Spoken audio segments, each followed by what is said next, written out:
요한 2서는 요한 1서의 축소판이다 이렇게 말합니다. 물론 요한 1서는 5장으로 되어 있고 요한 2서는 1장으로 되어 있습니다만은 그 내용을 볼 때 그렇다는 말씀입니다. 이 요한 1서에서 내부로부터 사랑을 권장하고 외부로부터는 이단 사상을 경계하도록 하는 말씀이 기록되어 있었고 우리가 묵상했지요. 오늘 본문을 비롯한 요한 2서도 그 짧은 1절로 13절 말씀 속에서 오늘 본문 4절로 11절을 보았는데 4절로 6절에는 진리와 사랑에 관한 말씀, 즉 사랑의 권면의 말씀을 하셨고 7절로 11절 말씀에는 이단에 대한 경계가 말씀으로 기록되어 있습니다. 물론 차이를 말한다면은 서신이지만 요한 1서는 논문적 체제로 기록이 되어 있으나 후서는 순수한 편지, 순수한 서신의 형태로 제 요한 2서가 기록되어 있습니다. 뿐만 아니라 요한 2서는 좀 특징이 있습니다.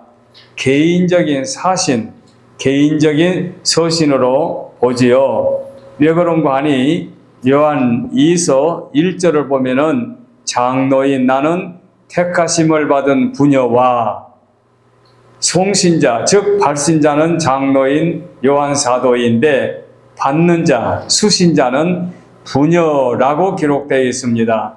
부녀가 누굽니까? 여자분 아닙니까? 그래서 기독교의 한 여인에게 보내진 서신으로 우리가 알고 있기 때문에 모든 성경 중에 특별히 서신에서 유일하게 여자분이 받도록 서신을 기록된 말씀은 요한 2서 한 권이다라고 해석을 합니다.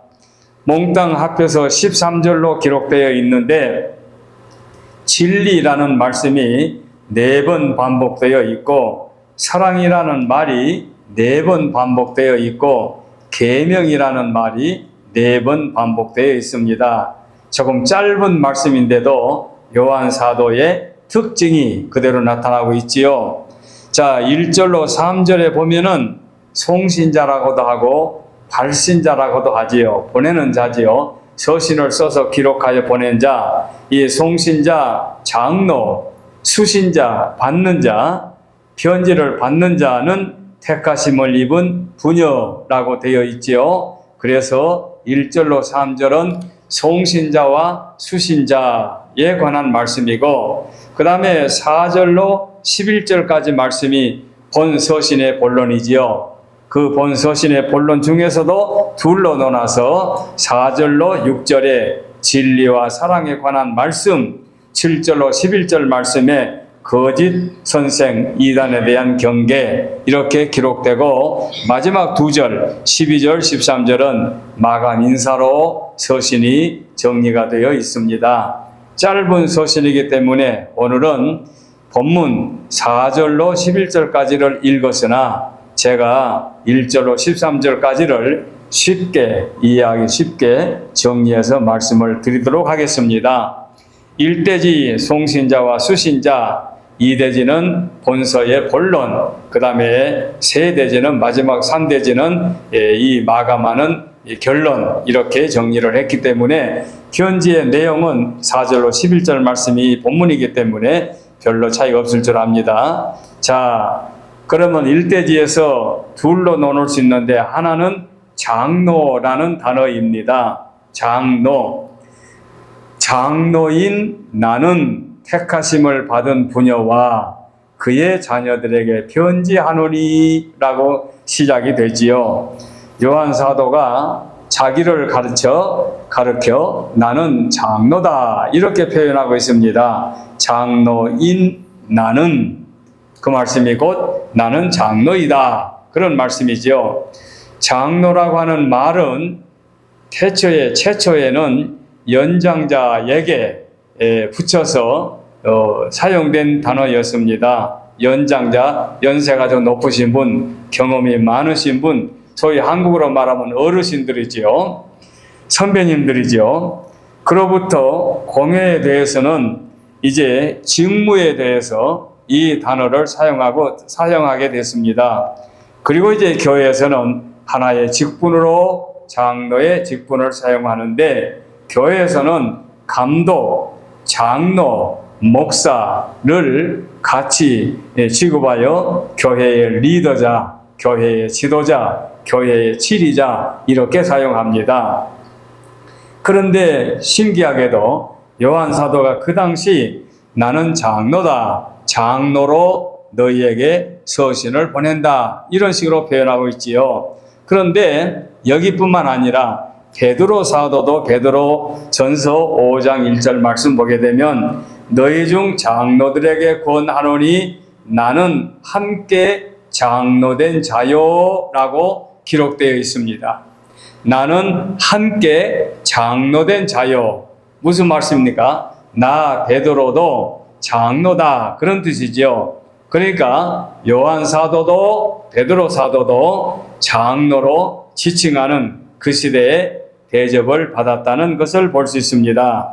물론 연장자, 지도자, 양무리를 치리하는 자 등등의 우리가 해석할 수 있지요. 그런데 이 말씀을 기록한 사도 요한이 장로인 나는 이라고 표현하는 그때쯤은 어느 시대냐? 예수님의 12 제자 중에 당신을 제외한, 요한 사도를 제외한 나머지 다른 사도들은 다 일찍 순교를 했습니다. 세상을 떠났습니다. 이제 남은 분은 당신 혼자 남았습니다. 당신이 나이가 많아가지고 교우들에게 서신을 보내면서 장로인 나는 이렇게 묘사를 했습니다. 아마 살아계시는 예수님의 제자로서 그는 양무리의 지도자로서, 지리자로서 자기가 혼자 남은 입장에서 장로라는 단어를 사용했는데, 왜 장로라고 했을까? 사도인 나는 해도 되는데, 바로 그 말씀은 아까 말씀드린 대로 다 순교하고 세상을 떠나고 자기밖에 남지 않았는데, 이 서신을 받는 교우들이 친근감을 느낄 수 있도록, 또 다정함을 느낄 수 있도록 정감 있게 표현하기 때문에 장로인 나는 이라고 했을 것 같다, 이렇게 해석하는 분들이 계십니다. 자관 이렇게 요한 사도가 장로로, 베드로 사도가 장로로 묘사한 우리가 말씀을 정리했습니다. 그 다음에 2절 3절에서 수신자입니다. 수신자 1절 이제 그 뒤에부터 나오는데, 택하심을 받은 부녀와 그의 자녀들에게 변자노니 내가 참으로 사랑하는 자요, 요한 사도가 사랑하는 자요, 나뿐 아니라 진리를 아는 모든 자도 그리하는 것은 우리 안에 거하여 영원히 우리와 함께 할 진리로 말미암음이로다. 은혜와 긍휼과 평강이 하나님 아버지와 아버지의 아들 예수 그리스도께로부터 진리와 사랑 가운데 우리와 함께 있으리라 하고 문안을 했습니다. 자, 수신자가 누구라고요? 부녀, 택하심을 입은 부녀와 그의 자녀, 바로 이분들이 수신자입니다. 편지를 받는 자입니다. 자, 요한 사도가 이 서신을 쓰면서 여자분에게 이 서신을 보냈다? 그 여자분이 도대체 누구냐? 주경학자들은 그런 데 관심을 많이 갖겠지요. 자, 그분은 아마도입니다. 소아시아 지역에 있는 교회를 의미하는 것으로 해석하기도 하는데, 부녀를 소아시아에 있는 교회로 해석합니다. 부녀, 교회. 그 다음에 그의 자녀들은 그 교회 교우들을 가리키는 말로 해석합니다. 그렇다면 교회의 성도들에게 그 말을 부녀와 자녀들에게 이렇게 해석할 수가 있지요. 그래서 내가 참으로 사랑하는 자요, 진리를 아는 모든 자라고 하였으니 그렇게 해석하는데 무리가 없다고 해석할 수 있지요. 그래서 아시아에 있는 사랑하는 교회의 교우들에게 라고 해석을 하지요. 그래서 요한 사도는 부녀와 그의 자녀들을 참으로 사랑할 뿐만 아니라 그들이 진리를 아는 자, 그분들뿐만 아니라 진리를 아는 모든 자들을 사랑한다. 이렇게 말씀을 드릴 수 있습니다.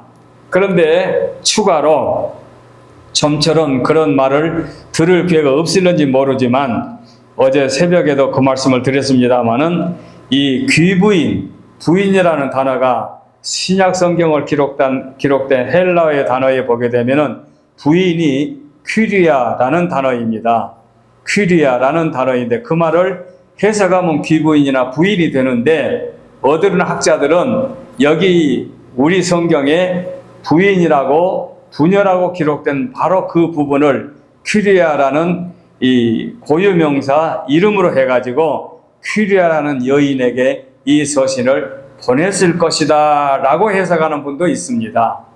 물론 다수의 학자들이 앞서 제가 말씀드린 교회와 교우들을 말하는데 혹시라도 우리 권사님들이나 집사님들이나 여러분들이 어떤 세미나나 성경 강해 시간이나 또는 외국인 목사님들의 설교를 들으시다가 요한 2서에서 요한 장로가 요한 사도가 퀴리아라는 여인에게 서신을 보냈습니다. 이런 식으로 표현을 한다고 할 때에 퀴리아라고 하는 분은 바로 귀부인들 또는 부녀를 퀴리아 또는 고유명사로 생각했다라고 여러분이 이해해 주시면 되겠습니다. 참고로 말씀드립니다. 그러나 다수의 학자들이 교회 그리고 교우들로 해석을 합니다. 그래서 서론으로 송신자, 즉 발신자와 수신자, 편지를 받는 자, 장로와 이 부녀와 자녀를 말씀해 드렸습니다. 이제 본론으로 들어가겠습니다. 4절로 11절 말씀에 이제 본론의 내용 중에서 4절로 6절 말씀에 보니까 뭐라 말씀되어 있습니까? 이제 주보로 봐도 되겠습니다. 너희 자녀들 중에 우리가 아버지께 받은 계명대로 진리를 행하는 자를 내가 보니 심히 기쁘도다. 부녀여, 내가 이제 네게 구하노니 서로 사랑하자. 이는 새 계명같이 내게 쓰는 것이 아니요 처음부터 우리가 가진 것이라. 이미 요한 사도가 사랑에 관한 말씀은 복음서에도 많이 나와 있지요. 또 사랑은 이것이니 우리가 그 계명을 따라 행하는 것이요 계명은 이것이니 너희가 처음부터 들은 바와 같이 그 가운데 행하라 하심이라. 이 말씀이 곧 무엇입니까? 진리와 사랑에 관한 말씀이죠. 진리와 사랑. 진리는 무엇이며 사랑은 무엇인가? 여기서 우리 입장에서 진리가 곧 하나님이고 진리가 곧 예수님이고 진리가 곧 말씀입니다. 사랑은 곧 예수님이죠. 사랑은 곧 하나님이죠. 우리가 앞서 사랑의 하나님을 묵상했지요. 그래서 진리는 변함이 없는 것, 처음부터 끝까지 일치한 것, 참된 것, 신실한 것이 진리다. 그렇다면 이 세상에서 변함없이 참되고 신실하고 변함이 없는 그런 존재가 무엇입니까? 전능하신 창조주 하나님만이 완전한 진리지요. 그래서 진리를 아는 모든 자들, 1절에 나온 말씀이죠. 그 다음에 2절에 우리와 함께 진리로 말미암아, 그리고 3절에 은혜와 긍휼과 평강이 진리와 사랑 가운데 있는, 그리고 4절에 아버지께 받은 계명대로 진리 안에서 행하는 자를 내가 보니, 5절에 그의 주요한 계명은 우리가 서로 사랑하는 것이다. 그 말씀하고 있지요. 그리고 6절에 그를 따르는 것은 그의 계명 안에서 행하는 것이다. 진리, 사랑, 계명, 바로 이것을 묶어서 예수 그리스도는 살아계신 하나님의 아들로 이 땅에 오셔서 인류를 죄에서 구속해 주신 우리의 구세주다는 것을 요한 사도는 진리와 사랑 가운데 행하도록 권면하고 있습니다. 그래서 이 땅에서 정의롭게, 의롭게, 변함없이 신실하게 사는 사람들은 진리에 가까운 삶을 살고 있고, 자기 욕심을 위해서 거짓과 이익과 위선과 속임수와 사기를 갖고 사는 자들은 진리의 거리가 먼 거짓에 속해서 사는 자가 되겠지요. 그래서 요한 사도가 노사도로 죽음을 앞에 놓고 사랑하는 제자들에게, 교우들에게 그 남겨주신 말씀 가운데 진리와 사랑, 참으로 소중한 보배로운 말씀을 한마디라도 더 하기 위해서 이렇게 요한 1서를 기록하고 또 2서를 기록하여 첨가해서 이 내용의 말씀을 보낸 줄로 압니다. 그래서 본서의 주제는 진리와 사랑에 입각하여 두 개념이 연속성 내지는 필연적 동질성을 갖고 있는 것이다. 그래서 어두운 분은 말합니다. 진리와 사랑은 동전의 양면과 같은 거다. 한쪽에 뒤집으면 진리가 나오고 한쪽에 뒤집으면 사랑이 나온다. 예수님의 한쪽은 사랑이고 예수님의 한쪽은 진리다. 이렇게 해석하는 거지요. 그래서 이 요한 사도는 사랑이란 진리 안에서 행하는 것이고 진리 안에서 행하면 곧 진리 그 자체이신 하나님의 계명을 지키는 것이다. 그러므로 서로 사랑하는 것, 이것이 진리이고 서로 사랑하는 것이 계명이고 서로 사랑하는 것이 요한 사도가 전하는 핵심이다고 말씀을 드릴 수 있습니다. 그래서 수신자를 대한 요한 사도는 진리를 아는 다른 성도들도 모두 다 사랑도 진리 안에 있다고 말씀하면서 이제 다음 시간에 나오는 요한 3서에 보게 되면은 진리 가운데 거하는 것을 너무너무 기뻐한다고 또 말씀하고 있습니다. 그래서 성도의 사랑이란 진리를 위한 것이다. 그 말씀을 정리합니다. 요한 사도의 머릿속에는 오직 예수 그리스도, 그 예수 그리스도를 교우들에게 설파하면서 진리와 사랑으로 말씀하고 있습니다. 진리를 아는 것은 예수님의 성육신, 즉 하나님의 아들이 육신의 몸을 입고 이 땅에 오셔서 인류를 구속하시기 위해서 십자가에 못 박혀 죽으셨다. 이 사실이 진리고 이 사실이 사랑이고 이 사실이 계명이다는 것입니다. 그래서 요한 사도는 우리 안에 거하여 영원히 우리와 함께할 진리를 인함이라고 이 본문에서 요한일서 2절에서 말씀하고 있습니다. 우리 안에 거하며 영원히 함께하는 것, 바로 그것이 진리다. 그래서 주님이 내가 곧 길이요 진리요 생명이라고 말씀했지요. 빌라도가 진리가 무엇이냐라고 물을 때 바로 그분이 진리인 것이지요. 인류를 죄에서 구속하시는 이 진리, 이 진리보다 더 우월한 것은 이 세상에 존재할 수 없지요. 인류를 구원하기 위해서 자기를 희생 제물로 내놓은데 이것보다 더 고귀한 것이 어디에 있고 이것보다 더 가치 있는 것이 어디에 있습니까? 그래서 예수님이 곧 진리고 예수님이 곧 생명이고 예수님이 곧 길이라고 말씀하고 있는 거죠. 그래서 예수 그리스도와 함께 진리 가운데 행하도록 요한 사도는 말씀하고 있습니다. 이 진리와 사랑의 두 말은 아까 말씀대로 불가분의 삶을 보여주고 있는데 우리 한국의 영락교회가 1945년에 북에서 신앙의 자유를 찾아서 남으로 내려와가지고 한경계 목사님을 중심하여 교회가 세워지게 됐지요. 그래가지고 5년 후에 1950년도에 북에서 넘어온 분들이 열심히 사업하고 돈을 벌어서 석조 예배당을 건축을 했지요. 바로 이것이 6월 6일 날인가 5일 날인가 헌당식을 했는데 그러고 나서 20일 만에 25일 날 북한 괴뢰견들이 남침을 했지요.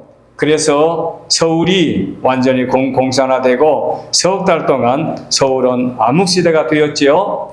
이때에 이북에서 신앙의 자유를 찾아서 넘어왔던 그분들이 6.25 사변으로 인해서 또 남으로 피난을 갔지요. 그런데 김응락 장로님이라는 분은 자기도 함께 넘어와가지고 포목 장사를 하면서 교회에 설립 멤버로 함께 일하는 분인데 그분이 보니까 다 목사님을 비롯한 다 남쪽으로 피난을 가고 교회를 지키는 사람은 아무도 없었던 거예요.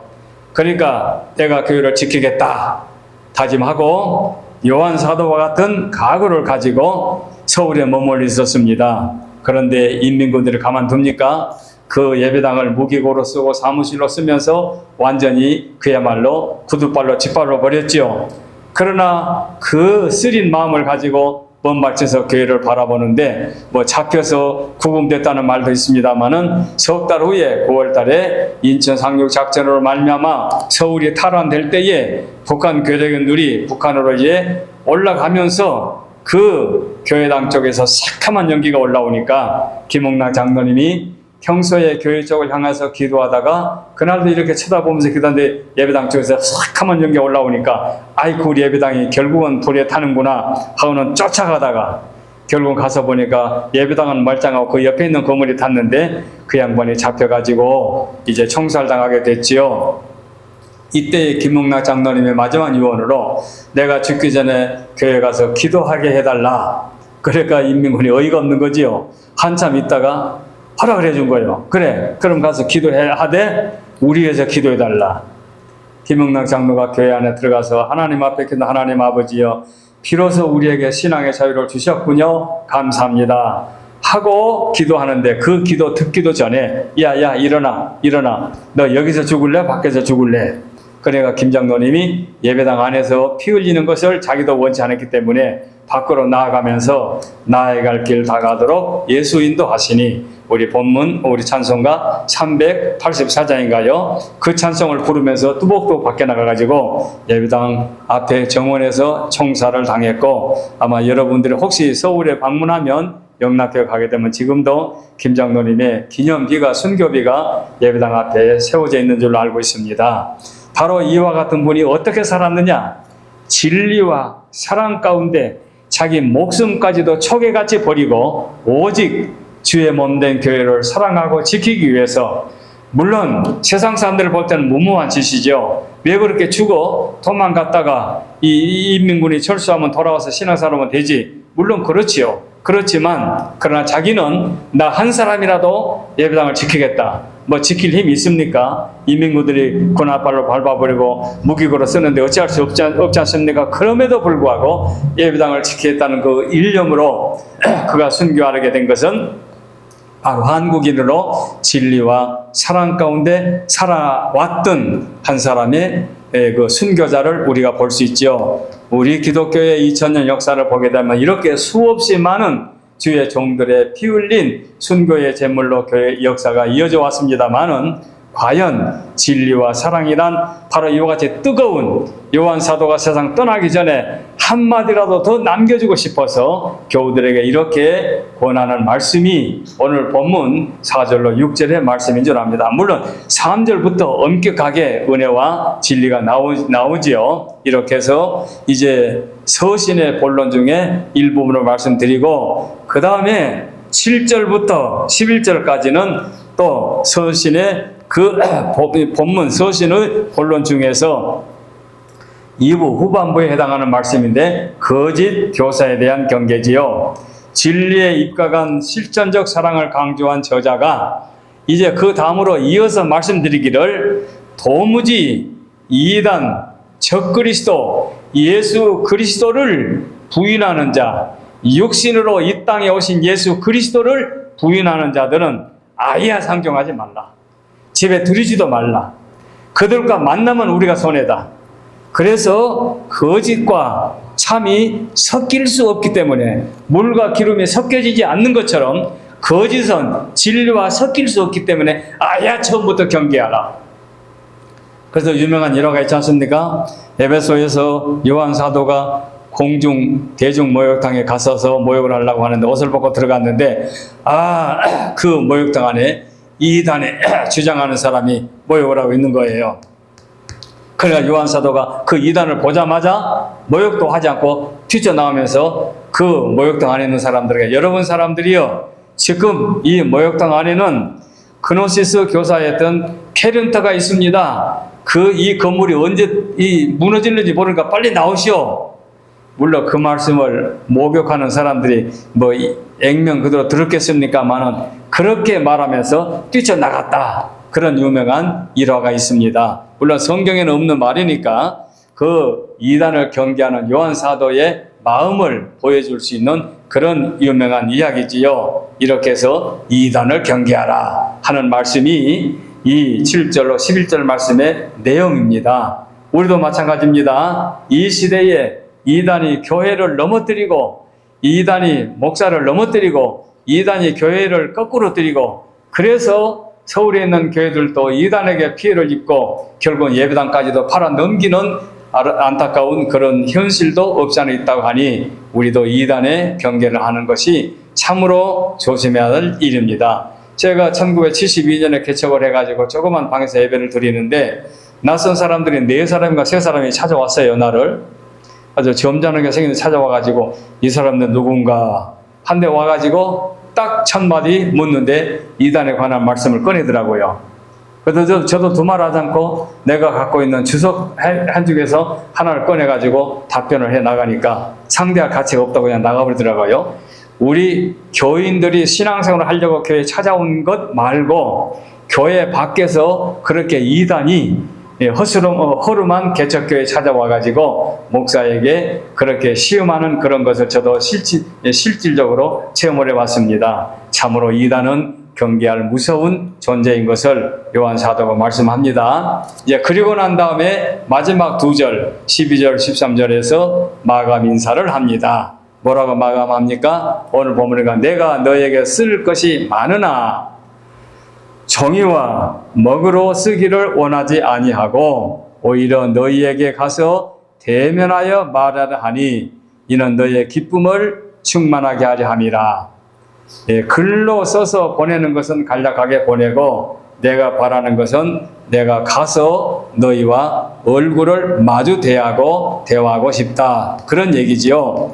참으로 요한 사도의 정감 있는 서신의 결말이 아닐 수 없습니다. 글로 써서 보낸다. 오늘날로 말하면 이메일이나 카톡이나 전화 그런 거 아니겠습니까? 그렇게 하는 것보다는 얼굴을 서로 마주하고 그리고 정담을 나누고 싶다는 말씀이지요. 바로 그러면서 기쁨이 충만하게 하려 함이라고 12절 하반부에 말씀하고 있습니다. 그리고 13절에 택하심을 입은 내 자매의 자녀들이 너에게 문안한다. 아마 에베소 교회에 이런 교우들의 가정을 말하는 것으로 판단합니다. 그래서 마지막 그 서신의 마지막에서 요한 사도가 무엇을 보여주겠습니까? 만남의 기쁨을 고대하면서 택하심을 받은 내 자매의 자녀들도 너에게 함께 문안한다 하고 발신, 송신을 하고 있습니다. 원문이 이렇게 말씀을 끝났는데 어디는 다른 사본은 추가된 말씀이 있다고 그래요. 뭔거니 은혜가 너희에게 있을지어다 하는 말씀이 추가로 있는 사본도 있고 또 어디는 사본은 그 뒤에 아멘이 붙어있는 사본도 있다고 그래요. 그러나 이것은 내중에 추가된 말씀인 것 같고 우리가 성경은 오늘 본문 택하심을 받은 내 자매의 자녀들이 내게 문안하느니라는 것으로 추가로 된 그 다른 사본을 참고하지 않고 이렇게 13절로 끝냈습니다. 그래서 요한 사도가 1서 그리고 오늘 2서를 했고 이제 다음 주에 3서 말씀을 하면은 요한 사도의 그 요한의 문서 중에서 새 서신을 다 마감하게 되겠습니다.